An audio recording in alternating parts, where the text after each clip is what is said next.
لے کر گئے تھے، احکام لے کر گئے تھے، کس نے عمل کیا، کس نے عمل کیا، تم بھی آ جاؤ۔ آدم السلام تیری اولاد ہے، آ جا تو بھی آ جا، تینوں آئے۔ اب میزان لگ گیا۔ انبیاء صلوات والسلام کے اعمال کا وزن نہیں ہوگا، فرشتوں کے اعمال کا وزن نہیں ہوگا، اور ان کافروں کے اعمال کا وزن نہیں ہوگا جن نے کوئی نیکی نہیں کی سوائے کفر کی بدماشی کے، سیدھے جہنم میں بھیج دیں گے۔ اور 70,000 اس امت کے وہ خوش نصیب ہوں گے جن کا حساب کتاب نہیں ہوگا اور وہ جنت میں بھیج دیں گے۔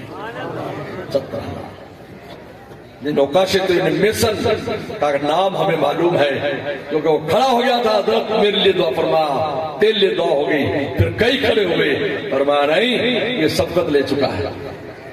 اب چاہتا واقعت چنانچہ ابو ہریرہ رضی اللہ عنہ کے ساتھ بھی ہوا، زید بن ثابت، ابو ہریرہ اور ایک اور صحابی مسجد میں بیٹھے ذکر کر رہے تھے، دعا کر رہے تھے، رسول اللہ صلی اللہ علیہ وسلم تشریف لائے۔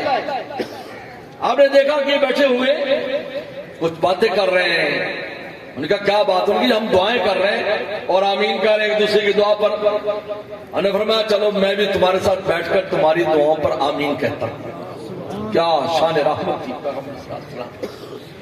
صحابہ اکرام کے ساتھ، کیا محبت اور تعلق تھا۔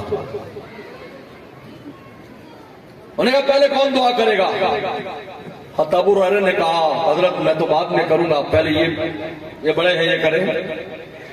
زید بن ثابت رضی اللہ عنہ پہلے دعا کی، رسول اللہ آمین کہتے رہے، پھر دوسرے صحابی نے دعا کی، رسول صلی اللہ علیہ وسلم آمین کہتے رہے، پھر ابو ہریرہ نے دعا کی۔ کیا دعا کی؟ اللہ جو انہوں نے دعائیں کی وہ بھی مجھے دے دے اور مجھے نہ بھولنے والا علم دے دے۔ فرما آمین۔ تو زید بن ثابت نے کہا حضرت ہم یہ دعا کرتے ہیں ہمیں بھی ایسا علم ملے، نہ بھولنے والا علم۔ فرمایا کہ نہیں، یہ دوست کو نوجوان سبقت لے جا چکا ہے۔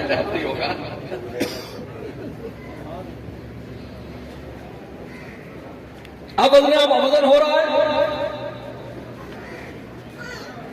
اب اس میں سب سے پہلے متقین لائے جائیں گے۔ متقی وہ لوگ ہیں جو قبائر کبھی نہیں کیا، انہوں نے صغیرہ مغیرہ ہو جاتے ہیں، تو ان کا جب رکھا جائے گا تول دائیں پردے میں، اعمال کو شکل دی جائے گی۔ عبداللہ بن عباس فرماتے یہی امام بخاری کا رجحان ہے، جو ان کا وزن ہوگا اعمال کو دائیں پڑھنے میں ان کے متقین کے رکھیں گے، بائیں میں صغائر ہوں گے، اللہ ویسے ہی معاف کر دیں گے اور ان فیصلہ ہوگا بھی جنت میں بھیج دو۔ پھر کافر ہیں، کافروں کی جو وہ کافر جس نے کچھ نیکیاں کی ہیں، یعنی کسی سے ہمدردی کی ہے، کہ والدینی خدمت کی وغیرہ وغیرہ، وہ نیکیوں میں رکھ دیں گے، لیکن جب کفر کا رکھا جائے گا، کفر کے پڑھنے میں بائیں پڑھنے میں کفر رکھا جائے گا، تو ان کی نیکیاں بالکل ختم ہو جائیں گی، فجعلہ حباء منصورا، ختم، جہنم بھیج دیں گے۔